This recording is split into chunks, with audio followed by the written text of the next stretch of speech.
Good morning and welcome back to Talking Business with Dr. Sandra. Today we are continuing our series on 50 things they may have forgotten to mention in business school. In the past 2 weeks, we have covered the first 20 points, and today we are exploring another 10. These points are essential for business owners and entrepreneurs at any stage of your journey. By the way, thanks for the ongoing feedback on our Facebook page, Talking Business with Dr. Sandra. I personally answer all your questions and we welcome your continued engagement. So let's get right to it. Number 21, you must constantly promote yourself and your business. The power of connection in business cannot be overstated.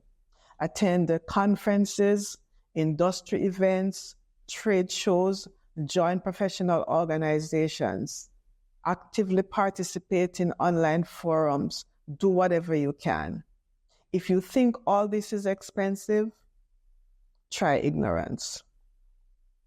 You must craft and refine a succinct and compelling elevator pitch. This should clearly explain what your business does, its value proposition, and be engaging enough to spark interest. Basically, the pitch should be able to capture the attention of someone and explain your business in the average time it takes to ride an elevator. Sarah Blakely, the founder of Spanex, utilized networking and a powerful elevator pitch to secure a meeting with Neiman Marcus buyer, which was a pivotal moment for her brand. According to some research, 85% of job positions are filled through networking. And businesses that actively network are 60% more likely to succeed. A study by Toastmasters International found that a well-crafted elevator pitch can increase the chances of securing funding by up to 25%. You can't afford not to be networking. Number 22, keep learning. Invest in yourself. The business landscape is ever evolving and you have to stay ahead by regularly updating your skills and your knowledge. This could mean taking courses, attending workshops, reading industry publications, or simply learning from others. You don't have to enroll in college courses that will take a very long time. As a busy professional, you simply don't have the time. Take short courses from reputable providers to plug a specific gap in skill set and competence. There are also numerous free courses available that have great content. Bill Gates, the founder of Microsoft, is known for his dedication to learning. He reads a lot. He reads about 50 books a year and regularly attends lectures and conferences to stay updated. A study by the National Bureau of Economic Research found that continuous learning significantly improves productivity and innovation. You have to continue to sharpen your skills. There's a saying that if you have a project to do, and you have 12 hours to do it, you should spend most of that time sharpening the axe and not cutting the tree. You must invest in yourself and keep learning. Number 23, the ability to inspire others. Inspirational leaders motivate. They engage their team, fostering a productive and positive work environment. You must share your vision, and you must share this vision clearly and passionately. People follow leaders who they believe in and who believe in them. So communication is very, very important. Richard Branson, the founder of Virgin Group, remember him? He's known for his ability to inspire his employees and customers with his adventurous spirit and innovative ideas. How are you inspiring your team today? According to Gallup, highly engaged teams show 21% greater profitability, underscoring the importance of inspiring leadership. 24, time management. Identify the most important tasks and focus on them. Use tools like the Eisenhower matrix to categorize tasks. So this is about prioritization. So let me explain this matrix. Some of you might have heard about it.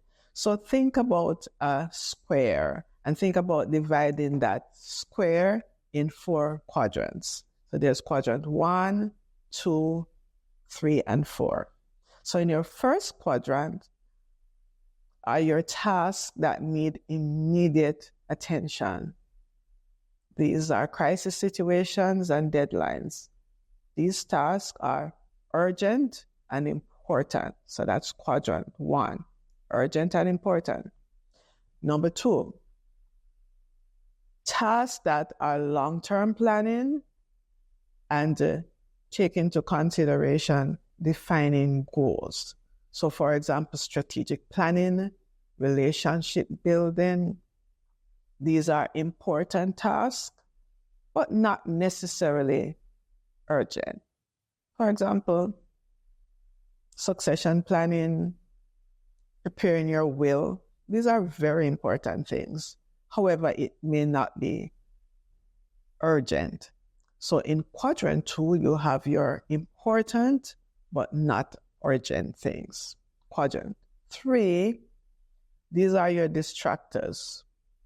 And these distractors need to be managed. So these are interruptions, unsolicited emails, persons calling you by phone when you are in the middle of something that you need to focus on. So these are urgent, but not important. And then quadrant 4, these are definitely your time wasters. Mindless browsing, strolling, trivial tasks, things that are really not going to get you to your goals. However, they can fill up your time easily. These are tasks that are not urgent and not important. I find it very useful to use these quadrants to determine how I spend my time. Another great thing to do in managing your time is to learn to delegate effectively to free up time for strategic activities. As a leader or owner, you should spend most of your time working on the business and not in the business. And if you have listened to some of my earlier podcasts, you know that I talk about the difference between a business and a business that is masquerading as a business, but it's really disguised unemployment. I'll give you an example. Somebody who was really good with time management, Sheryl Sandberg. And when she was COO of Facebook, she was known for her time management skills, which she actually detailed in her book, Lean. She emphasizes the importance of prioritization and work-life balance. I think you should check it out. Lean by Sheryl Sandberg. The Harvard Business Review notes that effective time management can reduce stress and improve productivity by up to 25%. Number 25, understand the legal framework. Ensure that your business complies with all relevant laws and regulations to avoid any legal issues, which can really, really be costly. Have a clear understanding of contractual obligations and protect your business interests. I personally believe it's good business to have an attorney on speed dial, even if it's a friend, if you can't afford in-house counsel just yet. There's this book written by Dr. Henry Cloud, and in that book, Dr. Henry Cloud talks about necessary endings. And he talks about 3 categories of persons, and one category he calls them evil persons. And he says that evil persons, there are only two ways to deal with them: guard dogs and lawyers. Guard dogs and lawyers. Yeah, there's some person there is none trying to be reasonable or to talk reason with them.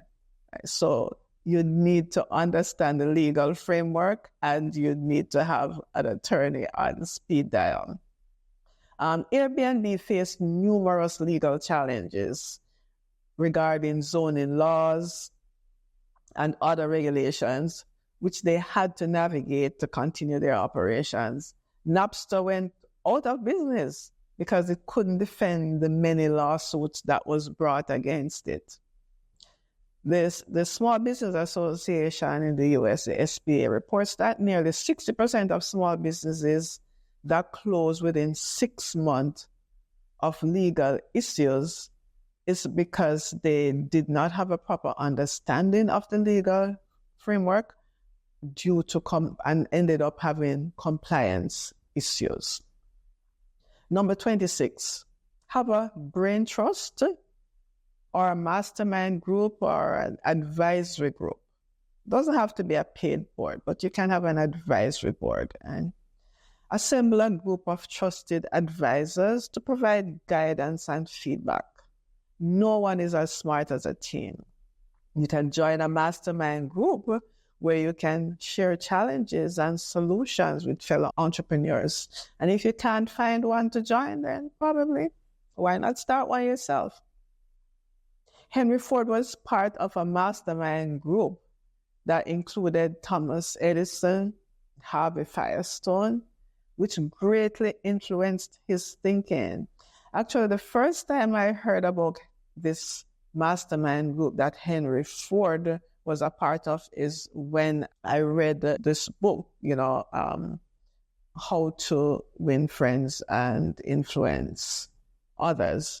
And I found it very interesting that being a part of a mastermind group really helped all those gentlemen who were in the group, and all of them moved on to become very, very successful. I guess that's why we're talking about them now.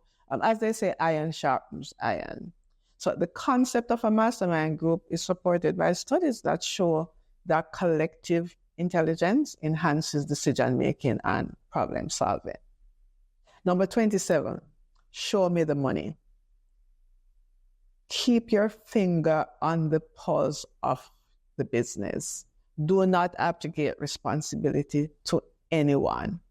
Regularly review financial statements and key performance indicators. Even if you have others who are responsible for doing this, your CFO, your accountant, your chief accountant, and all the other persons who are handling your business, stay involved in financial decisions and understand the numbers. Don't just leave it to them. I know persons who run very large businesses who still, and I'm not saying that you should do this, but they still sign every check because they want to know what's going on. Jeff Bezos is known for his deep involvement in Amazon's financial details, ensuring he understands every aspect of the business. The Journal of Business and Accounting highlights that active financial oversight is crucial for long-term business sustainability. Being in the dark is not useful. Having a head in the sand, as they say, is having a tush in the air. And number 28, mentoring and coaching. Seek out mentors who have experience and can provide valuable insights. Whether they be coaches, consultants, or experts in their field, seek them out. You can benefit from them. But beware of those promising to help you to go to the moon without any knowledge or experience or record of success in accomplishing such a feat. Be careful how you spend your money. I strongly recommend investing in coaching for personal, professional development, and also business coaching so that your business can grow from strength to strength and so that you can scale. Oprah Winfrey often credits her mentor Maya Angelou for much of her success. I just love her books and her poems. This great poet who gave us I Know Why the Caged Bird Sings, 1969. She was one of Oprah Winfrey's mentors, and she talks about her all the time in her interviews, how much she learned from her. Frankly, we just don't have all the time to make all the mistakes ourselves. It is said that your own experience is not the best way to learn because experience runs a very, very expensive school. Learn from others. The American Society for Training and Development found that 75% of executives credit their mentors with helping them reach their current positions. Now, number 29, be hungry for profitability, not market share. Yeah. Unmanaged growth can kill you. I know this firsthand. Prioritize profitability over rapid growth and expansion. Sustainable growth is more important than just capturing market share. You can have high revenues and be making huge losses. Unchecked growth can lead to operational inefficiencies and cash flow problems. Remember WeWork? WeWork, the co-working space company, they're a prime example of how prioritizing market share over profitability can lead to some significant challenges. WeWork expanded rapidly, opening new locations globally at a breakneck pace to capture as much market share as possible. This aggressive growth strategy led to massive expenditures and operational inefficiencies. Despite its initial success and high valuation, they struggled to sustain profitability and faced a dramatic fall in valuation and public trust. The company's focus on rapid expansion without a solid foundation for sustainable profitability ultimately hurt them in the long run. A study by McKinsey & Company found that companies focused on profitable growth outperformed those who focused just on market share by 2 times in total return to shareholders. Now, I'm not saying that capturing market share is not important. It's extremely important, but you're in business to make money, and there has to be a strategy to be profitable. Profitability must be the key focus. Yes, you may have lost leaders. Yes, you may lose money for some time. A lot of companies do when they start. However, the goal, the focus must be on profitability. And the last one for today, number 30, leverage technology. Use technology to streamline your operations, reduce costs, and improve effectively. There is just so much technology that we can use and benefit from today. And stay updated with the latest technological trends. Don't just leave it to, maybe your CIO. You as a business owner, business leader, you want to be current, you want to be conversant, you want to know what's going on, you want to be aware of the technological trends and the innovations in your industry. Very important. Domino Pizza, they leverage technology with their online ordering. Yeah, I'm sure some of you may have used the technology when you order pizza. And their delivery tracking system is fantastic, significantly boosting their sales and customer satisfaction. From the point that you order your pizza, you can literally monitor what's going on until it's delivered to your door. That's really taking advantage of technology so that it benefits the customers and it benefits the company. According to Deloitte, businesses that leverage technology effectively, because it's not just using technology for technology's sake, it's effective use of technology for a particular reason so that you can see the improvements in the business. So companies that leverage technology effectively are 2.5 times more likely to experience revenue growth and over 2 times more likely to see improved productivity. So you want to leverage technology. Well, that's it for today. Thank you for joining me on Talking Business with Dr. Sandra. Today we covered points 21 to 30 of the 50 things they may have forgotten to mention in business school. These insights are vital for navigating the complex world of business. So stay tuned and join me next week for another 10 as we continue this series. And remember, keep learning, keep growing, and keep thriving in your business endeavors. In the dynamic world of business, reaching new heights requires innovative thinking and expert guidance. Welcome to Above or Beyond, where your vision meets our expertise. We bring over 70 years of combined experience and a proven track record in transforming challenges into opportunities. At Above or Beyond, every step we take is guided by a commitment to excellence. At Above or Beyond, we're not just business and management consultants. We're your partners in achieving the pinnacle of business success. Visit us at aboveorbeyondjm.com. Email us at info@aboveorbeyondjm.com or call us at 954-361-1745. At Above or Beyond, the goal is excellence. Who wants to be a millionaire?